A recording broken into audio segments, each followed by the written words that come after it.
विश्वनाथ जय गुरु दत्तात्रय अवधूता गंगे स्वामी विश्वनाथ जय गुरु दत्तात्रय अवधूता गंगे स्वामी विश्वनाथ जय गुरु दत्तात्रय अवधूता गंगे स्वामी विश्वनाथ जय गुरु दत्तात्रय अवधूता गंगे स्वामी विश्वनाथ जय गुरु दत्तात्रय अवधूता गंगे विश्वनाथ जय गुरु दत्तात्रय अवधूता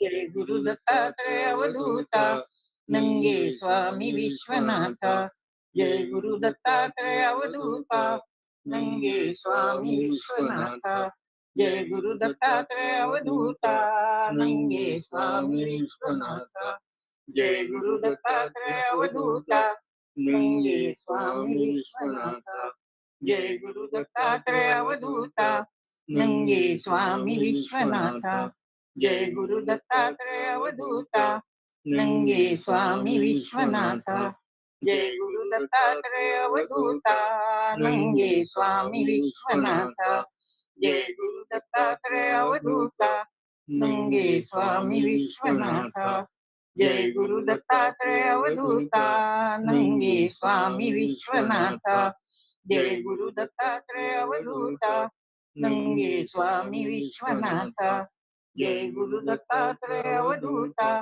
नंगे स्वामी विश्वनाथ जय गुरु दत्तात्रय अवधूता नंगे स्वामी विश्वनाथ जय गुरु दत्तात्रय अवधूता नंगे स्वामी विश्वनाथ जय गुरु दत्तात्रय अवधूता नंगे स्वामी विश्वनाथ जय गुरु दत्तात्रय अवधूता नंगे स्वामी विश्वनाथ जय गुरु दत्तात्रय अवधूता नंगे स्वामी विश्वनाथ जय गुरु दत्तात्रय अवधूता नंगे स्वामी विश्वनाथ जय गुरु दत्तात्रय अवधूता नंगे स्वामी विश्वनाथ जय गुरु दत्तात्रय अवधूता नंगे स्वामी विश्वनाथ जय गुरु दत्तात्रय अवधूता नंगे स्वामी विश्वनाथ जय गुरु दत्तात्रय अवधूता नंगे स्वामी विश्वनाथ जय गुरु दत्तात्रय अवधूता नंगे स्वामी विश्वनाथ जय गुरु दत्तात्रय अवधूता नंगे स्वामी विश्वनाथ जय गुरु दत्तात्रय अवधूता नंगे स्वामी विश्वनाथ जय गुरु दत्तात्रय अवधूता नंगे स्वामी विश्वनाथ श्रीनाथ नंगे महाराज की जय दत्तात्रय महाराज की नाथ बाबा की जय राजा बाबा की जय पंडित बाबा की जय सब संतन की जय माय माऊली मायबाई की जय. खूप छान मामी. यानंतर आपण प्रज्ञाताईला विनंती करतो की आपण अनुभव कथन करायला सुरुवात करावी. तत्पूर्वी थोडक्यात तुझा सगळ्यांना परिचय देशील आणि त्यानंतर तू अनुभव कथनाला सुरुवात कर.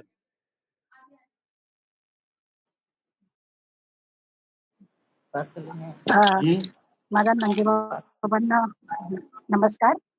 त्याच्यानंतर सर्व मोठे लोक काही व्यस्त सगळे माझ्याकडे त्यांना सगळ्यांना माझा नमस्कार. मी प्रज्ञा भोजराज, त्याची प्रज्ञा देशपांडे माहेरचं नाव. मी बाबासाहेब. ऐकू येते का अनिरुद्ध?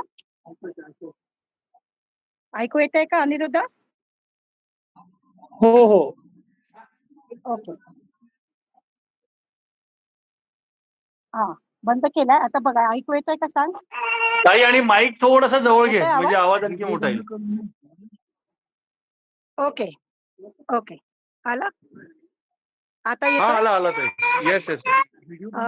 मी बाबासाहेब देशपांडे आणि मावशी देशपांडे यांची नात. त्याच्यानंतर माजोडकर गुरुजी दिगंबरराव आणि कमल देशमुख यांची पण मी नात. हे माझ्या आईचे आई वडील आहेत आणि बाबासाहेब आणि मावशी जे आहेत ते माझे वडिलांचे आई वडील आहेत. त्याच्यानंतर माझे आई वडील टिल्लू देशपांडे आणि मीना देशपांडे. यांची मी मुलगी, चौथ्या नंबरची मी मुलगी. आणि माझे सगळे वाशिमचे श्रीपाद काका त्यांची फॅमिली, त्याच्यानंतर परभणीची फॅमिली विष्णू काका, त्याच्यानंतर श्रीहरी काका माझे वडिलांचे भाऊ, त्याच्यानंतर उषा काकू हे माझे काकू, त्याच्यानंतर बाई आत्या म्हणजे शरयू आणि शरद मामा हे माझे वडिलांची बहीण शरयू आणि त्यांचे मिस्टर, त्याच्यानंतर कुमुद मावशी, नंदा मावशी, अलका मावशी, चिमा मावशी, श्याम देशमुख आणि मुकुंद देशमुख अँड फॅमिली हे माझ्या आईचे सगळे भाऊ भावंड, माझे मावशा आणि माम्या, यांना सगळ्यांना माझा नमस्कार. कारण की यांच्या आशीर्वादांमुळे, या सगळ्यांच्या आशीर्वादांमुळे आज आम्ही जिथे आहोत तिथे आहे. सगळ्यांचं प्रेम खूप लाभलं आम्हाला. माझी बहीण कल्पना, गीता, गजानन माझा भाऊ, त्याच्यानंतर दीपा आणि स्मिता माझ्या बहिणी लहान्या, माझे मिस्टर अनिल त्याच्यानंतर यांची सगळ्यांची आता ओळख झाली, आणि ज्यांची कोणाची ओळख झाली नसेल प्लीज माफ करा, पण आता मी सुरू करते. तसं माझा जन्म 22 जून 1969 साली झालेला आहे. त्या मालेगावचा माझा जन्म आहे, आणि त्या काळात माझी आई ढव्यातच असायची, कारण की मालेगावला असल्यामुळे. आणि माझा जन्म जसा नॉर्मल लोकांचा 9व्या महिन्यात होतो तसा नाही झालाय, माझा 11व्या महिन्यात जन्म झालाय. त्यामुळे रोज विश्वनाथ बाबा येऊन आईची तब्येत आणि माझी आतमध्ये कशी आहे लेकरू हे सगळं विचारपूस करायचे. 11व्या महिनी माझा जन्म झाला आहे, पण मी आमचे म्हणजे आई आणि मी आम्ही दोघं जण नंगेबाबांच्या सहवासात असल्यामुळे सगळं व्यवस्थित झालं. कारण की नॉर्मली आईच्या जीवाला धोका असतो जर का लेकरू इतक्या उशिरापर्यंत पोटात असलं तर. पण नंगेबाबांना सगळं माहिती होतं आणि त्यांच्या आशीर्वादाने सगळं व्यवस्थित घडलं. हा एक. त्याच्यानंतर दुसरं, जेव्हा आम्ही लहान होतो तेव्हा पूर्ण फॅमिली आम्ही ढव्याला यायचो. तेव्हा विश्वनाथ बाबांचा आणि पंडित बाबांचा खूप सहवास लाभला. त्यांचे खूप आशीर्वाद, खूप लाड आमचे झाले. आणि मी थोडीशी हट्टी होती. मी हे खूप हट्टी होती आणि मी रडायची आणि हट्ट करायची. तेव्हा विश्वनाथ बाबा आईला म्हणाले, "का रे गड्या मीना, सगळ्यांना तू शिस्त लावली, हिला का नाही शिस्त लावली तू?" त्याच्यानंतर मला खूप दणके बसायचे. थोडी चूक केली की मार बसायचा आई दादांचा. त्यामुळे जी काय आता शिस्तीत राहायची वेळ आली आहे ती नंगेबाबांमुळेच आहे. त्याच्यानंतर अक्षय तृतीयाला एक 1970 विश्वनाथ बाबा ऑक्टोबरमध्ये समाधी घेतली ना त्यांनी. 1979 अक्षय तृतीयेच्या काळात मी, माझी बहीण गीता आणि भाऊ गजानन आम्ही 3 जण तिथे शिबिर होतं. तर 7 दिवस आम्ही तिथे होतो. तर त्या काळात आम्ही शेण कलेक्ट करायचं, सडा लावायचा, रांगोळी काढायची, नंगेबाबांना आंघोळ घालायची. नंगे बाबा म्हणजे विश्वनाथ बाबा. आणि माझे आणि माझ्या बहिणीचे भांडण व्हायचे की माझा नंगे बाबा, माझा नंगे बाबा. गीता म्हणायची नाही माझा नंगे बाबा. तेव्हा मग मायबाई मध्ये येऊन म्हणायचे, बरं प्रज्ञा तुझा काळा नंगे बाबा आणि गीता तुझा गोरा नंगे बाबा, असं आम्हाला वाटून दिलं होतं. तर मोठे जे आहेत आपले मोठे नंगे बाबा ते माझे आणि माझ्या बहिणी गीताचे गोरे नंगे बाबा. त्या विश्वनाथ बाबांची आम्ही सेवा आम्हाला लाभली. त्याच्यानंतर आम्ही दोघे जणी करत होतो आणि त्यांनी आमच्या त्या काळात खूप खूप लाड केले. खूप आमच्यावर आम्हाला आशीर्वाद दिले. आणि मला अजून आठवतं की एकदा आम्ही रांगोळी काढली आणि संध्याकाळ सगळं झाल्यानंतर कीर्तन व्हायचे तिथे. लोक कीर्तनकार यायचे तिथे आणि विश्वनाथ बाबांच्या समोर कीर्तन करायचे. त्यावेळेस एका साईडला गीता बसायची, एका साईडला मी बसायचे आणि विश्वनाथ बाबांचे पाय दाबत आम्ही तिथे बसायचो आणि ते सगळं एन्जॉय करायचो. आणि त्याच काळात आम्हाला विश्वनाथ बाबा लाऊडस्पीकरवर जाऊन इंग्लिशचे गाणे म्हणायला लावायचे. त्यामुळे ती पण एक खूप मजा आम्ही केली. आणि अजून एक मला असं आठवतंय की असंच एकदा कीर्तन झालं आणि मग आम्ही धर्मशाळेत विश्वनाथ बाबा त्यांच्या कॉटवर बसले होते आणि आम्ही दोघी जणी तिथे त्यांच्या बाजूला जमिनीवर बसलो होतो. तेव्हा आमच्या दोघींकडे बघतात आणि मग ते म्हणाले की अरे गड्या रामभाऊ, जरा यांना प्रसाद आणून दे आतमधनं. तेव्हा माझ्या बहिणीला गीताला कोणतं फळ दिलं गीता, जरा आठवून मला सांगशील? मला आठवत नाही. त्यामुळे तिला तिला फळ दिलं आणि मला एक फळ दिलं. आणि ते फळ मी पहिल्यांदा माझ्या आयुष्यात बघितलं तेव्हा. तेव्हा मी 9-10 वर्षाची असेल. ते मी फळ कधी खाल्लं नव्हतं आणि पहिलेच बघितलं होतं. तर ते कसं खायचं हे मला माहित नव्हतं. मी सोलत होती. केळ जसं सोलतात तसं तसं सोलायचा प्रयत्न करून ते उघडायचा प्रयत्न करत होते. तेव्हा विश्वनाथ बाबा खूप मोठ्याने हसले आणि मग म्हणे, "अरे गड्या रामभाऊ, हिला काय माहित नाही रे गड्या, म्हणे तिला सांग." आणि ते होतं रामफळ. ते रामफळ कसं सीताफळासारखं तोडायचं ते मला माहित नव्हतं. तेव्हा मग मी ते रामफळ त्यांनी मला तोडून दिलं आणि मग ते मी पहिला माझ्या आयुष्यातला पहिला प्रसाद तो होता रामफळाचा नंगेवानकडनं. आणि असंच म्हणजे त्याच्या अगोदरची गोष्ट आहे, जेव्हा मी 3रीत आणि 4थीत होते. जेव्हा नंगेवाननी समाधी घेतली तेव्हा मी 5वीत होते. 3रीत आणि 4थीत झालं असं, की मला 3रीत नापास केलं. कारण की मी ट्युशन लावली नाही. ती टीचर होती हमीदा. तर त्या टीचरला मी ट्युशन लावली नाही म्हणून तिने मला त्या वर्षी नापास केलं. तर मी 3री रिपीट केली आणि मग 2 वर्ष 3रीत काढले मी आणि मग 4थीत ढक्कल पास झाले. मग 4थीत असं झालं, की हमीद सर होते. हमीद ते मुसलमान होते. त्यांनी मला नापास केलं. कारण की मी त्यांच्याकडे ट्युशन लावली नाही म्हणून. म्हणून 4थी सुद्धा मी 2दा रिपीट केली. आणि दुसऱ्यांदा ज्यावेळी रिपीट केली, तेव्हा आम्ही उन्हाळ्याच्या सुट्टीत आम्ही सगळेजण आईने आम्हाला ढव्याला घेऊन आले. तेव्हा आम्ही नंगेवानची सेवा करत होतो. आम्ही हातपाय दाबत होतो सगळेजण, आम्ही सगळे बहीण-भाऊ. आणि मग नंतर जेवणाची वेळ झाल्यावर बोलवलं आम्हाला, की या जेवायला या. आणि मग काय झालं, मी काही गेले नाही. नंगे बाबा असे पालथे झोपायचे आणि मग आम्ही हातपाय वगैरे दाबायचो. तर सगळ्यांना जाऊ दिलं आणि मग मी त्यांच्या पोटरीवर जोरदार थापड मारली आणि त्यांना म्हटलं, "नंगे बाबा, तुम्ही झोपता काय हो? उठा, उठा." तर मग म्हणे, "का बरं, काय झालं काहून?" एकदम दचकून उठले नंगेबा. म्हटलं, तुम्ही असे कसे काय झोपू शकता?" "दादा," म्हटलं, "माझ्या अकोल्याहून रिझल्ट आणतात त्या 4थीचा. मला माहिती आहे तुम्ही देव आहे. मग आता तुम्ही मला सांगा, तुम्ही देव आहे तर मला सांगा, की मी नापास होणार आहे की पास होणार आहे? कारण म्हटलं मी 3रीत पण 2 वर्ष केले आणि 4थीत 2 वर्ष केले. मी माझ्या क्लासमध्ये सर्वात मोठी आहे आणि मला लाज वाटते म्हटलं आता, कारण की सगळे लहान आहेत माझ्यापेक्षा." आता तर नंगेबा खूप मोठ्याने हसले. खूप जोरदार हसले आणि म्हणे एकदम माझ्याकडे बघून असे बसले आणि माझ्याकडे बघून म्हणतात, "हो का रे गड्या," म्हणे, "ठीक आहे, जा. याच्यानंतर तू कधीच नापास नाही होणार." आणि आजपर्यंत खरंच कोणती परीक्षा दिली तर नापास नाही झाले मी. फर्स्ट क्लास आणि डिस्टिंक्शन मध्येच पास झाले.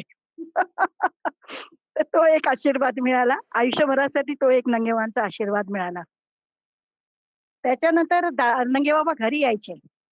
आमच्या घरी यायचे, तेव्हा त्यांच्यासोबत बरेच भक्त मंडळी वगैरे यायची आणि दादा आणि काका खूप डिसिप्लिन. एकदम आवाज करायचा नाही, मस्ती करायची नाही आणि आम्ही 6-6 जण होतो ना. आणि मी जास्ती खोड्याळ होती. मी आणि गजू दोघं जण खूप खोड्याळ होतो. तर त्यामुळे काय व्हायचं, आम्ही खोड्या करायचो आणि आम्हाला बसायचा मार. म्हणजे मला मार बसायचा आणि ते मला काही आवडायचं नाही. तर झालं एकदा नंगेबाबांना दादा दादा आमचा एक रूल होता. दादा आमच्या हातात ₹1-1 द्यायचे आणि मग ते आम्हाला नंगेबाबांना द्यायला लावायचे आणि लाईनीत उभं राहायचो आम्ही आणि नमस्कार करायचो घरी आल्यावर. तर सगळ्यांनी नमस्कार केला. मी गेली, माझा नंबर लागला. मी ₹1 दिला. नमस्कार केला आणि त्यांच्या कानात हळूच जाऊन म्हणते मी, म्हटलं, "नंगे बाबा, तुम्ही अजिबात येत नका जाऊ आमच्याकडे." तर एकदम नंगे बाबा मला म्हणतात, "अरे अरे बाबा का? काय झालं?" म्हटलं, "तुम्ही येतात आणि मार आम्ही खातो," म्हटलं. तर तो एक प्रसंग. त्याच्यानंतर भरपूर, भरपूर शिव्या बसल्या मला, की असं बोलायचं असतं का नंगेबाबांसोबत. पण माझ्यासाठी नंगे बाबा हे मित्र होते. माझ्यासाठी नंगे बाबा देव देव नंतर होते, पण आधी मित्र होते. सगळं माझे जे काही असेल ते नंगे बाबांना. आजही मला काही कंप्लेंट असेल, माझं काही भांडण असेल, तर माझ्या नंगे बाबांसोबत असतं. आणि मग अर्धं उरलेलं वगैरे माझ्या नवऱ्यासोबत असते किंवा कोणासोबत, मुलांसोबत. पण पहिले बाहेर नंगे बाबांसोबत माझं भांडण असतं. हे एक झालं. सांगायचं तात्पर्य हे, की देव हा पहिला आपला मित्र. बस मला लहानपणापासून एवढंच माहिती आहे की नंगे बाबा माझा मित्र. मला अजून मी सगळ्यांसोबत मी खेळाडू आहे. मी भरपूर खेळले. मी एनसीसी मध्ये पण बऱ्याच लोकांनी माझ्यावर खूप प्रेम केलं. पण मला असं एक पण असा मित्र नाही की ज्याच्या जवळ जाऊन मी काहीतरी माझ्या मनातलं बोलू शकेल किंवा सांगू शकेल. ते फक्त एकच आहे आणि ते म्हणजे नंगे बाबा. त्यांना माझं सगळं माहिती आहे. त्याच्यानंतर अं, हे झालं लहानपण. त्याच्यानंतर नंगेबाबांनी समाधी घेतली 79 मध्ये. मग त्याच्यानंतर मात्र पंडित बाबांनी आम्हाला खूप खूप खूप खूप सावरलं. मायबाई आणि पंडित बाबा यांनी आमच्यावर खूप कृपा केली आहे. खूप आशीर्वाद दिले. आम्हाला खूप गायडन्स दिलेला आहे आणि सगळ्यांनाच. त्याच्यानंतर काय झालं 19 याच्या वेळेस मला 90s मध्ये मी नाही 89 मध्ये हॉर्स रायडिंग मध्ये मला गोल्ड मेडल मिळालं होतं आणि मी क्रॉस कंट्री मध्ये पण पहिली दुसरी आली होती. खूप फास्ट पळायची मी. I was an athlete. तर मला बरेच मेडल्स वगैरे मिळाले आणि पंडित बाबा नेहमी कौतुक करायचे. पंडित बाबा घरी येऊन त्यांनी मला स्वयंपाक कसा करायचा ते सगळं शिकवला. कोणी कसं आल्यानंतर त्यांना कसं खूप लोक आल्यानंतर कसं जे कमी गोष्टींमध्ये आपण हे करायचं, कमीत वेळात स्वयंपाक बनवायचा, ते पुरवायचा कसा, हे सगळ्या गोष्टी पंडित बाबांनी आम्हाला सगळ्या बहिणी भावांना सगळ्यांना शिकवलं आम्हाला. त्याच्यानंतर आम्ही जेव्हा जवळक्याला जायचो तेव्हा लोक भक्त मंडळी पंडित बाबांच्या बाजूला बसलेली असायची आणि मग आम्ही गेली अगं ये ये ये प्रज्ञा आणि त्या भक्त मंडळींना म्हणायचे तुम्हाला माहिती का ही ट्रेन पेक्षा फास्ट पळते. तर मी म्हणायचे काय नंगे बाबा, काय काय पंडित बाबा तुम्ही काय बोलताय काय सांगताय खोटं. अगं म्हणे तुला माहित नाही जवळच्या ट्रेन केवढ्या हळू चालतात त्याच्यापेक्षा निश्चितच तू फास्ट पळत असशील. ते एक झालं. त्याच्यानंतर 1990 मध्ये 1991 मध्ये जेव्हा ऑक्टोबरमध्ये जेव्हा त्यांनी समाधी घेतली पंडित बाबांनी तेव्हा त्याच्या अगोदर 1 महिना अगोदर मला स्वप्न पडलं की पंडित बाबांची समाधी बांधतात आहेत. नाही त्यांच्या आश्रमात जवळक्याला नागाची समाधी आहे. एक नागाची समाधी आहे तिथे. तर ती मला स्वप्नात दिसली नागाची समाधी देताना त्या नागाला. तर मी म्हटलं की हे कुठे जवळक्याला आपण हे बघितलं नाही, हे कसं काय झालं? म्हणून पंडित बाबा जेव्हा नेक्स्ट टाइम आले होते औरंगाबादला, तेव्हा मग मी पंडितांना म्हटलं, "पंडित मला तुमच्या त्या आश्रम त्या याच्यात मला हे दिसलं, नागाची समाधी दिसली. असं काही आहे का?"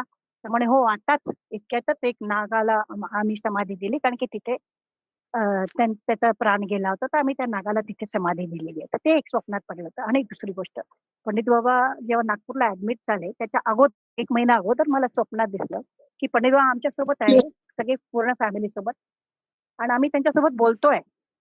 पण मग नंतर असं मला दिसलं, की त्यांची समाधी कोणीतरी बांधताय आणि ते समाधीत अशी मांडी घालून वगैरे बसलेले लोकं मीठ टाकतात आहे, सगळं सगळं ते दिसलं. तर मी नंगे मग पंडितांना वळून बघते म्हटलं, "पंडित बाबा, तुम्ही तर आमच्यासोबत आहे. मग हे काय हे कोणाला समाधी देत असं का बरं तुम्हाला समाधी तिथे देतात आहे?" म्हणे, "ते तुमच्या म्हणजे जगासाठी आहे ती समाधी, पण मी तुमच्यासोबतच आहे." हे हे त्यांनी मला तेव्हा त्या क्षणाला सांगितलं होतं 1 महिन्यापूर्वी आणि मग 1 महिन्यानंतर न्यूज आली, की त्यांनी समाधी घेतली.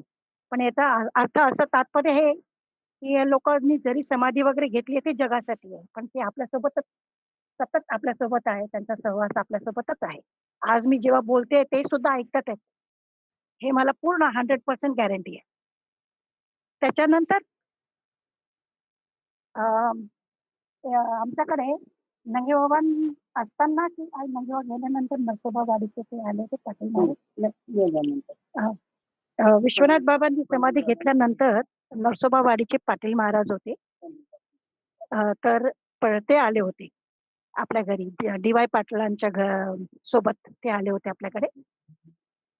तर आम्ही सगळ्यांनी सगळं मदत करून ते सगळे भरपूर भक्त मंडळी होती त्यांची पण. सगळं झाल्यानंतर आम्ही त्यांना नमस्कार केला आणि आम्ही लग्नाला एका गेलो होतो. तेव्हा ते घरी आला असताना मी आणि दीपा घरी नव्हतो, बाकी सगळेजण होतो. तेव्हा गजू सायकल घेऊन आला होता आम्हाला घ्यायला. आणि सायकल पंक्चर होती. तसंच बसवलं आणि आम्हाला तो त्यांच्या दर्शनासाठी घेऊन आला घरी. आणि जेव्हा आम्ही नमस्कार केला, ज्या त्यांनी जो अंगारा लावला डोक्याला, तो इतका वेगळा होता आणि त्यांचा जो स्पर्श होता, जो आपल्या फोरहेडवर असतो, तो आज्ञाचक्राच्या तिथे इतकं इतकं वेगळं होतं, की ती पहिल्यांदा मला अनुभूती झाली, की काहीतरी वेगळं आहे त्यांच्या ह्याचं. आणि मग मी त्यांचा विचार करत झोपले आणि दुसऱ्या दिवशी सकाळी मला त्या 4 वाजता स्वप्नात आलं. आणि ते म्हणाले, "प्रज्ञा, तुझा नंगे बाबा आणि मी काही वेगळा नाहीये. आम्ही एकच आहोत." आणि मग त्यांनी विश्वनाथ बाबा, पंडित बाबा, अ, माझे आजोबा, बाबासाहेब, त्याच्यानंतर माझे वडील टिल्लू देशपांडे आणि ते स्वतः सगळे विदेही अवतारात होते, विदेही. आणि त्यांना सगळ्यांना मग मला वाढायला लावलं आणि मी वाढलं. तर लहानपणापासूनच या मार्गावर त्यांनी आम्हाला ठेवलं सगळ्यांना. पंडित बाबा जेव्हाही यायचे तेव्हा एकदा माहूरच्या यात्रा त्यांची हे झाली होती. माहूरला ते दिंडी घेऊन दिंडी घेऊन जातात. पालखी पालखी. तर माहूरहून त्यांची पालखी म्हणजे डव्याहून पालखी नेली त्यांनी आणि येताना औरंगाबादला ते बसनी आले सगळे भक्त मंडळी. तेव्हा मी 10वीत होते आणि बोर्ड एक्झाम होती आणि गीता 12वीत होती. त्यामुळे आम्हाला सगळ्यांना म्हणजे मी आणि गीता आम्ही पोळ्या करत होतो. सगळ्यांना गरम पोळ्या करून वाढायच्या. ते काम करत होतो. तर अभ्यास काही झाला नाही आमचा. मात्र या सगळ्या लोकांची सेवा घडली. आणि टेन्शनमध्ये तर होतोच. फक्त पंडितबाबांना नमस्कार केला आणि म्हटलं, "पंडितबाबा चाललो आम्ही पेपरला. आता करून घ्या तुम्हाला जे काय करायचं ते." आणि केमिस्ट्रीचा पेपर होता माझा 10वीचा. मी काही एवढी छान नव्हती केमिस्ट्रीमध्ये. पण पेपर दिला आणि रिझल्ट आला तेव्हा 35 मार्क 40 पैकी 35 मार्क मला मिळाले होते अभ्यास न करता. म्हणजे तेव्हा मला पटलं, की हां, काहीतरी आहे पंडितबाबांचं. त्याच्यानंतर त्यांनी आम्हाला ते जेव्हा चाक्यावर असायचे तेव्हा आम्हाला सगळ्या बहिणींना ते स्विमिंगला पाठवायचे. आणि आम्ही स्विमिंग आणि आपला नामदेव आहे ना, तो आणि गजू आम्हाला स्विमिंग शिकवायचे नदीमध्ये. आणि वरती गेल्यानंतर खूप भूक लागायची स्विमिंग झाल्यानंतर. आणि मग आमच्या आधी नखरे असायचे ना, पण तेव्हा आम्हाला आठवतंय, की काळ्या पोळ्या होत्या काळ्या. लाल भाकरी की काळी हां. आणि काही बघितलं नाही, काही नखरे नाही. कारण की एवढी भूक लागायची, की ते सगळं फस्त व्हायचं. आणि ते पंडित बाबा नुसते हसायचे मोठमोठ्याने. त्याच्यानंतर जेव्हा पंडित बाबांची समाधी घ्यायची म्हणजे सेवा त्यांची समाधी झाली, तेव्हा आम्ही सगळेजण जवळक्याला गेलो होतो. आणि ती समाधी बघून मी खूप डिस्टर्ब. तेव्हा काय झालं होतं, इंटर युनिव्हर्सिटीचे क्रिकेटचे सिलेक्शन चालू होते आणि मला त्या सिलेक्शनसाठी जायचं होतं औरंगाबादला. पण मी त्या जवळक्याला जाऊन पंडित बाबांचं दर्शन घेतलं, समाधीचं मीठ वगैरे सगळं आम्ही तिथे टाकलं. आणि मग ते करून जेव्हा आम्ही वापस आलो, त्याच्यानंतर जवळपास 1 आठवडा बॉलिंग करताना माझे बॉल वाईड जात होते. एकही स्टंपवर नव्हते जात. माझी बॅटिंग सगळी शून्यावर आउट होत होती. माझा एकही बॅटवर बॉल येत नव्हता. म्हणजे माझा फोकस पूर्ण गेला होता. मी इतकी डिस्टर्ब झाली होती. कारण की नंगेबाबांनंतर पंडित बाबा होत्या आपल्या म्हणजे पूर्ण गाईडन्स, त्यांचा सहवास. पण ते सगळं बघून की एक शरीर नाही, म्हणजे आत्म्याने ते जरी असले, पण एक असतं ना आपल्याला काही असलं की आपण "अरे पंडित बाबा, आम्हाला हा प्रॉब्लेम आहे, काय करायचं?" आपण असं सहज विचारतो ना आणि गाईडन्स मिळतो. तर तेव्हा ते थोडंसं समाधी घेतल्यामुळे वाईट वाटत होतं आणि त्याच्यामुळे फोकस नव्हता होत. मग ते एकदा आणि मग माझं सिलेक्शन झालं नसतं, कदाचित झालंही नसतं कारण की माझा परफॉर्मन्स छान नव्हता. पण मग 4 वाजता सकाळी पंडित बाबा स्वप्नात आले माझ्या. म्हणे, "प्रज्ञा, मी इथेच आहे, मी कुठे नाही गेलो आहे. तुझं काय चालू आहे? लक्ष दे बरं." असं म्हणाले. आणि मग त्याच्यानंतर मला बेस्ट प्लेयर त्या त्या वेळेस मला इंटर युनिव्हर्सिटीमध्ये बेस्ट प्लेयरचा मला अवॉर्ड मिळाला. माझी खूप अतिशय सुंदर अशी खेळी झाली तेव्हा. बॅटिंग, बॉलिंग, विकेट कीपिंग पण करत होते. ते सगळं झालं. आणि मग नंतर हे सगळं घडल्यानंतर माझं 1995 मध्ये माझं लग्न 1997 मध्ये झालं. त्याच्या अगोदर मला विश्वनाथ बाबा माझ्या स्वप्नात आले एकदा गुरुपौर्णिमेच्या दिवशी. आणि झालं असं, की मी आणि माझी छोटी बहीण, मला असं दिसलं की मी आणि माझी छोटी बहीण टाक्यावर खेळत होतो दोघी जणी पाण्याच्या जवळ. आणि मग सहज मी म्हटलं दीपाला, म्हटलं चल दीपा आपण नंगेवांचं दर्शन करून येऊ. म्हणून आम्ही चाफ्यातून ढवा पळत पळत आलो. नंगेवांकडे बरीच भक्त मंडळी बसली होती. आम्ही तसंच गेलो आणि पटकन त्यांचे पाय पकडले, पायाला नमस्कार दिले. अरे गड्या म्हणे तुम्ही कसं काय आले? म्हणे असंच म्हटलं बाबा नंगेवा दर्शनासाठी आलो. म्हणे बघ चल माझ्यासोबत, मला म्हणाले चल माझ्यासोबत असं मला म्हणाले. तर मी त्यांना म्हटलं की थांबा थांबा नंगेवा, मी एक खेळ खेळून येते, एक डाव खेळून येते, असं मी त्यांना म्हटलं. तेव्हा मग विश्वास बाबा मला म्हणतात, जिंकली तर इथेच राहायचं, जर का तू जिंकली तर इथेच राहायचं, तो डाव जर का तू जिंकली तर इथेच राहायचं, हरली तर माझ्यासोबत यायचं. म्हटलं हो नंगे बाबा. म्हणे पक्का? आता म्हटलं हो बिलकुल पक्का. मग मी परत पळत पळत याला गेलो चाकावर. आणि मग तिथे मला दिसलं मी क्रिकेट खेळते मग. आणि पहिल्याच बॉलवर मी आउट झाले. आणि मग म्हटलं अरे पहिल्याच बॉलवर मी आउट झाली. मग पळत आले मी परत. आणि मग नंगेबा म्हणतात, अरे काय रे म्हणे, काय काय कशाला आली? म्हटलं नंगेबा हारली मी. हारली म्हणून वापस आले. म्हणे बरं ठीक आहे. आणि मग त्यांनी माझा हात पकडला आणि मग मला चल माझ्यासोबत असं ते म्हणाले. त्यांनी माझा हात पकडून ते निघाले. तेव्हा तर मला काही नाही कळलं. पण 1996 मध्ये, त्याच्या अगोदर काय झालं, त्या 1996च्या वेळेस आम्ही रत्नाकर कॉलनीत राहत होतो औरंगाबादला. त्याच्यानंतर घर भाड्याने आम्हाला घर बदलायचं होतं, म्हणून जांभडी स्टेटला आम्ही ते घर, दादांनी ते घर बघितलं. तर ते घर बघितल्यानंतर तो जो घर मालक होता, त्याचं नाव होतं त्या घराचं साई मिलायम. तर तो घर मालक म्हणाला की तुम्ही राहू शकता या घरी, पण माझी फक्त एक रिक्वेस्ट आहे की माझ्या गुरूंचा फोटो जो आहे तो काय तुम्ही काढू नका या घरातनं, इथेच ठेवा. तर दादा म्हणे ऑफकोर्स, कारण की आता आपण गुरु परंपरातले सगळे असल्यामुळे आपल्याला माहिती आहे त्याचं महत्व काय आहे. तर अपमान करायचा वगैरे असा काही प्रश्नच येत नाही, किंवा आपले गुरु आणि तुमचे गुरु असा प्रश्नच नाही, सगळेच येतात. तर म्हणजे दादा म्हणाले काही हरकत नाही, ठेवून द्या.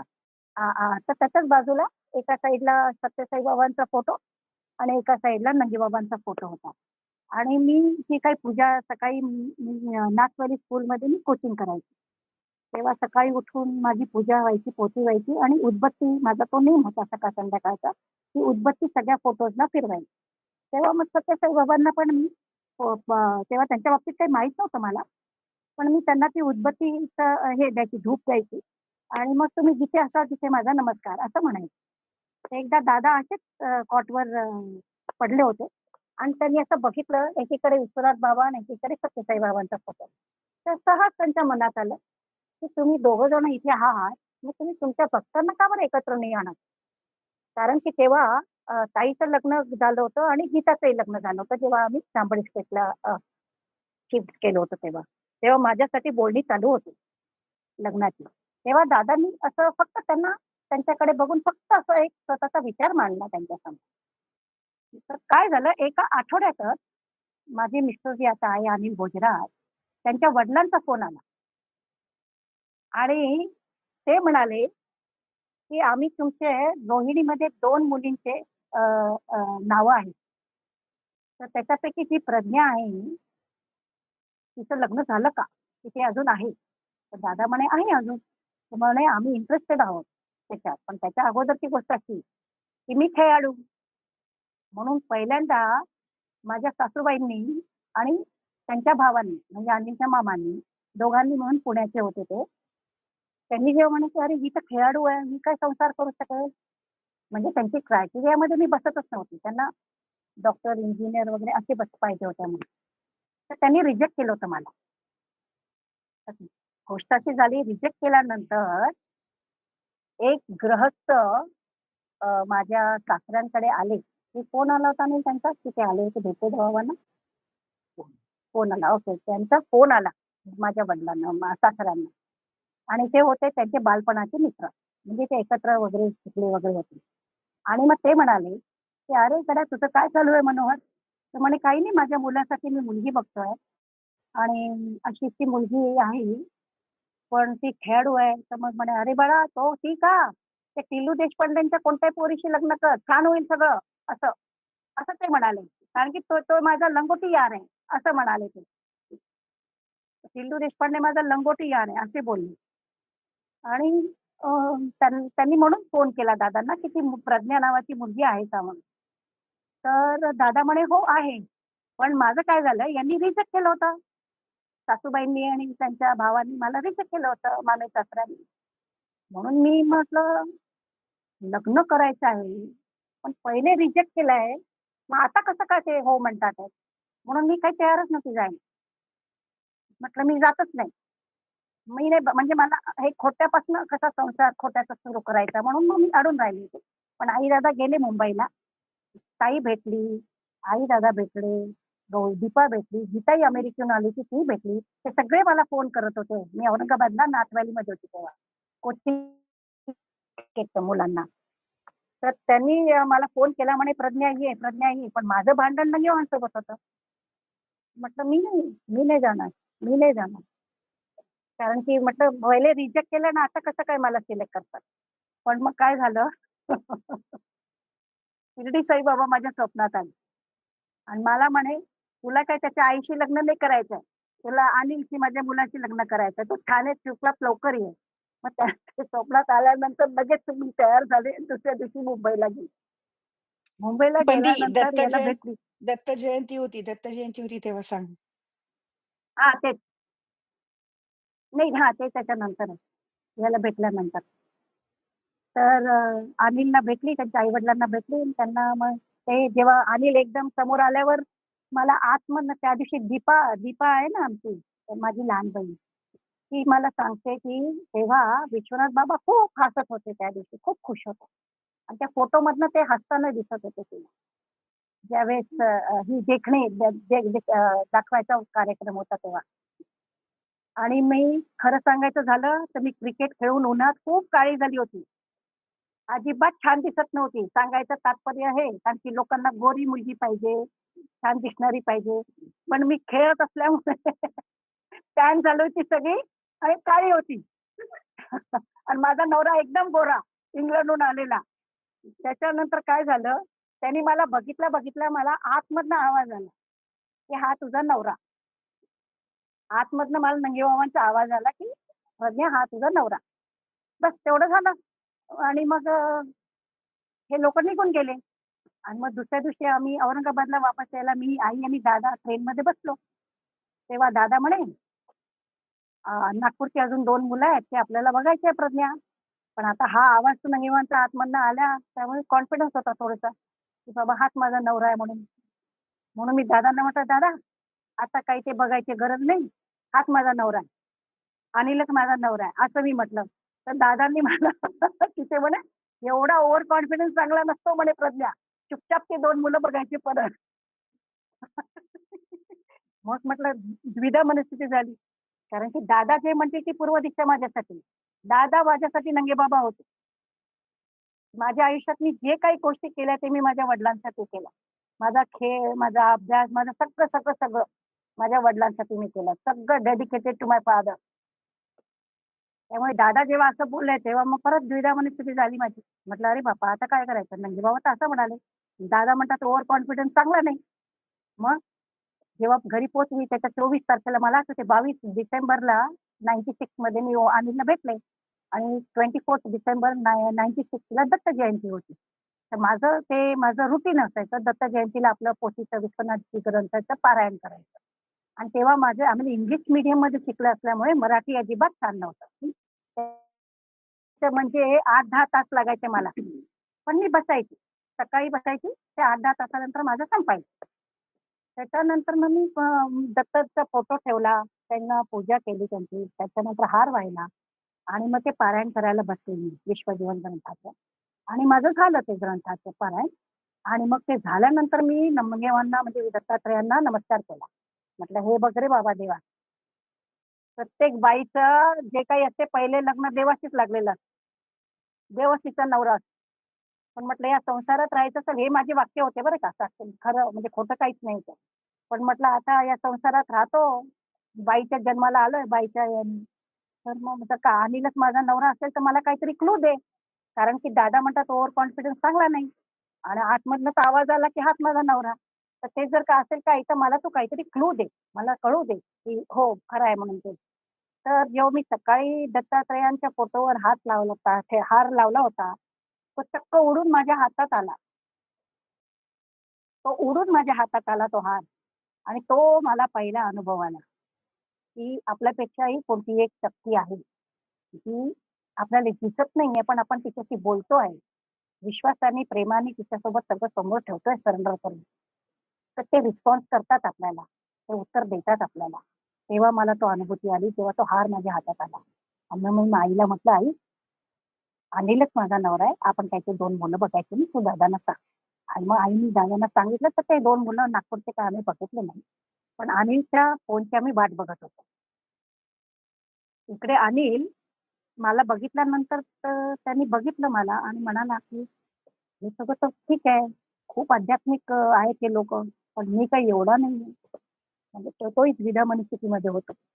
कारण की त्याच्या आई-वडिलांनी येऊन बऱ्याच मुलींना असं हे केलं होतं, सिलेक्ट केलं होतं, की ते त्याला बघायचे होते. तर मला बघितल्यानंतरही बरेच मुली त्याला बघायच्या होत्या. पण ते काही जुळत नव्हतं ते. शेवटी त्यांनी स्वामींसमोर मेडिटेशनला बसला आणि विचारलं, की "स्वामी, प्रज्ञाशी लग्न करायचं?" असे 3 चिठ्ठ्या स्वामींसमोर ठेवल्या त्यांनी.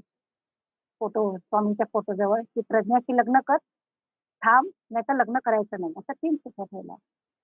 आणि मग नंतर जेव्हा तो मेडिटेशनहून आला त्याच्यानंतर त्यांनी ती चिठ्ठी उचलली, तर "प्रज्ञाशी लग्न कर" असं आलं. आणि मग त्याने 6 जानेवारीला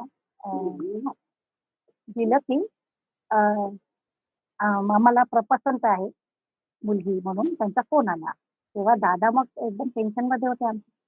दादा म्हणे, "अरे बापा, हे तर इंग्लंडचे लोक आहेत.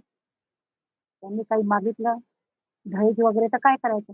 दहेजला काय म्हणतात मराठीत? हुंडा. हुंडा मागितला तर करायचं काय? तर गीता होती आमची. तर ती सोबत प्रेग्नंट होती ती. ती डिलिव्हरीसाठी आली होती इकडे अमेरिकेहून. तेव्हा ती म्हणे, "हिचं काही ऐकायचं नाही का दादा, त्यांनी काही मागितलं तर आपण करायचं कारण की मुलगा खूप छान आहे, आपल्याला सोडायचं नाही." तर मी त्यांना दादांनी मला शाळेत फोन केला. मी शाळेत होती, तर तेव्हा तिथे त्यांनी मला शाळेमध्ये फोन केला, की "प्रज्ञा, मी जातोय मुंबईला बोलणी करायला, तर काय करायचं?" म्हटलं, "एकही पैसा मागितला तर तिथून वापस यायचं. अजिबात म्हणायचं करायचं नाही. त्याला लग्न पैशाशी करायचं की माझ्याशी करायचं? हा प्रश्न मात्र जरूर त्याला विचारायचा." तर दादा म्हणे, "असं चालतंय का गड्या?" म्हणे. तर म्हटलं, "दादा, तुम्ही जर का काही केलं असं, तर मी स्वतः लग्न करणार नाही. मी त्याला नकार देईन. त्यामुळे तुम्ही जायचं." तर जेव्हा ते बोलणीला गेले तेव्हा ठरलं, की अर्धा-अर्धा खर्च करायचा त्या लग्नाचा आणि त्यांनी काहीही घेतलं नाही आमच्याकडनं आणि पूर्ण लग्न आमच्या ताईने केलं. आता लग्नानंतरच्या सगळे जे काही माझे अनुभव आहेत, भरपूर अनुभव आहेत अजून. तर ते मी नेक्स्ट टाईम सांगते कारण की आता 10:15 झाले आणि बरेच लोकं म्हणजे झोपायचं असेल आणि थकले असतील. त्यामुळे लग्न आता हे तिथपर्यंत आणून सोडलंय. लग्नानंतरचे सगळे जे अनुभव आहेत ते मी नेक्स्ट सॅटर्डेला सांगेन. Thank you so much. नंगे बाबा श्री की जय, गुरुदेव दत्त. श्री गुरुदेव विश्वनाथ दत्त. बाबा की जय, दत्तात्रय महाराज की जय. येस. चला, आम्ही तोपर्यंत लग्नाची शॉपिंग वगैरे करून चल घेतो, म्हणजे अनुदीप, आम्हाला लग्न चालेल छान मला. अटेंड करता येईल. लव इट लव इट स्वयंवरापर्यंत आणलंय. लग्नापर्यंत आलेलं आहे. लग्नाची हो. शॉपिंग करून घेतो छान. आणि असं खरंच म्हणजे काय माहिती का, हे आता ह्या सगळ्या गोष्टी आहेत ना, ह्या जन्मीच्या नाहीच आहे. इतक्या म्हणजे जेव्हा म्हणजे आपल्याला असे प्रश्न पडले आणि ते प्रश्नाचं उत्तर लगेच स्वप्नामध्ये मिळणं, ह्या सगळ्या गोष्टी जन्मोजन्मी त्यांची आपल्याशी सोबत असल्यामुळे या सगळ्या गोष्टी घडतात. आणि हे सगळ्यांच्या बाबतीत होत नाही असं. म्हणजे हे खूप म्हणजे खूप आपण काय म्हणू की खूप कमी प्रमाणात असं होतं आणि हे खरंच म्हणजे आपल्यावर खरंच म्हणजे आता किती जन्म आपण सोबत असू नंगेबाबांच्या हे आपल्याला माहिती नाही. पण आज मागच्या आणि पुढच्या अनेक जन्मांत ते सोबतच असतील.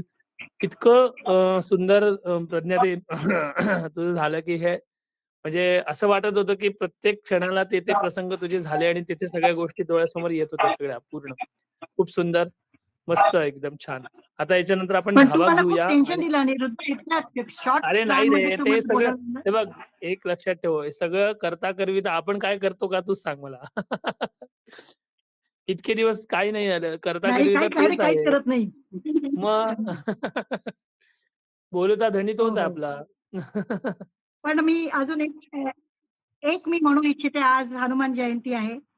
मी माझ्या नंगेवांसाठी एक गाणं म्हणू इच्छित आहे. ते येस येस, नक्की नंगेवानीच नक्की. अभंग लिहिलेला आहे हा. चालेल तो मी चालेल. त्याच्यासाठी हा म्हणू इच्छिते सगळ्यांतर. नंगे स्वामी देवा कोठे पाहू तुझला, विश्वाची या रूपे तुझी प्रकटला.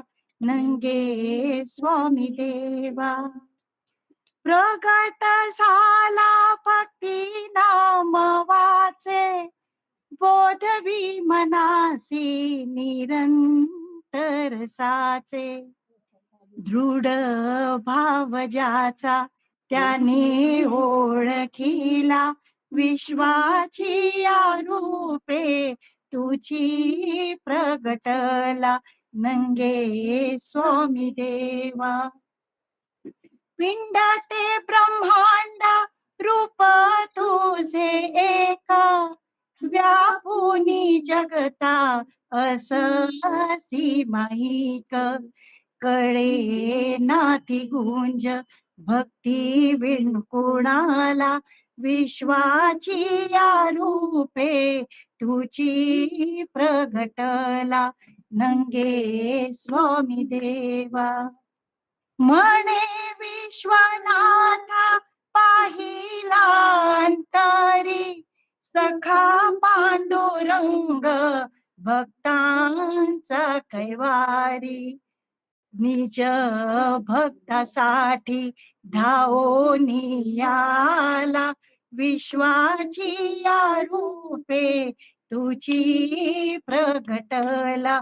नंगे स्वामी देवा कोठे पाहू तुझला, विश्वाची या रूपे तुझी प्रगटला. हे माझ्या दादांनी आम्हाला शिकवलं सगळ्यांना हा अभंग. सर्वला म्हणायला सांग.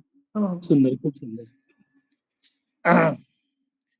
त्यानंतर आपण आता हे धावा ऐकलंय घेऊयात. की तू तुम्ही हो, नंगेबाबांचं? सगळ्यांनी ऐकलं, सगळ्यांनी ऐकलंय. खूप सुंदर. हा हे शर्वला म्हणायला लाव अभिषेक. अनिरुद्ध हो मला शर्वला हे धावा म्हणायला लावायचा आहे. हो हो हो, चालेल ना. मनीष आहे का म्हण्या? आहे का मनीष आहे का? पौर्णिमा हो हो आहे आहे आहे. शर्वला म्हणायला लाव धावा प्लीज. शर्व म्हण बेटा.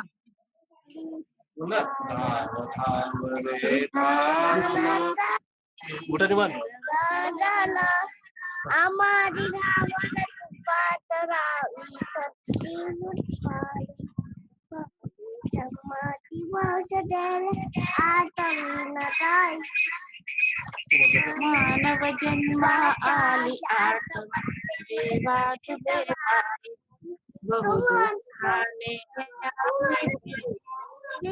कळे न आश्रय, निर्वाणीचा तूच एक अमा बाप माय, धाव धाव रे धावनाता ये लवकर, आम्हारी धावण तुपात रावी भक्ती सुपार, करुणीय करता दयावंत देवा तूच राजा, इन्ही लोकी गमान तुझे येशियाच ताजा, भक्ती भावे नामुखी रंगी रंगू दे, सत्कर्माने सुख डोळा चरण पाहू दे, धाव धाव रे धावना जाई नवकर, आम्हा दिनावर कृपा करावी भक्ती सुख पार, आनंद दानी आनंद मानी आनंदी संसार, बुद्धी ज्ञान वैभव अंगी तुझी कृपा थोड, अजन्माचा पेरा मिटला छाया तुझी राया सगुण रूपे भेट आम्हा येऊ द्यावी दया धाव धाव रे धावनाथा येईल अवतार आम्हा दिनावर कृपा करावी पत्ती सुटपार मानव जन्मा पाप पुण्य तुझा अधिकार सर्व वासी सुखी ठेवाना मनीनंतर संत पायाची ओट हम ठरो सर्वांच भक्ती मार्गे देहाची जबिन्यास मनाहीच आस धाव धाव रे धावनाथा येईल अवतार माझी नावर झुपा धरावी पत्ती सुटपार मानव जन्मा पाप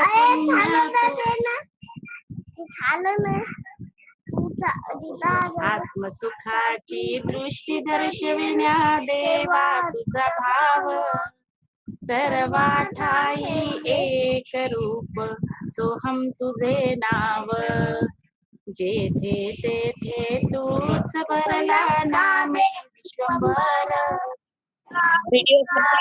पाहू गेले गेले अमर भावनाता येईल अवतार तिलावर कृपा करावी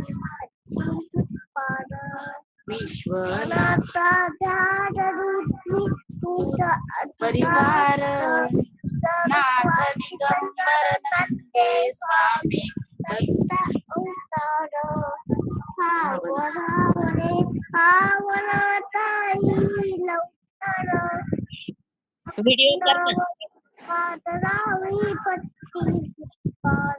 ओम श्रीनाथ गंगे महाराज की जय हाँ विश्वनाथ महाराज की जय दत्तात्रेय महाराज की जय जय अंबा माता की जय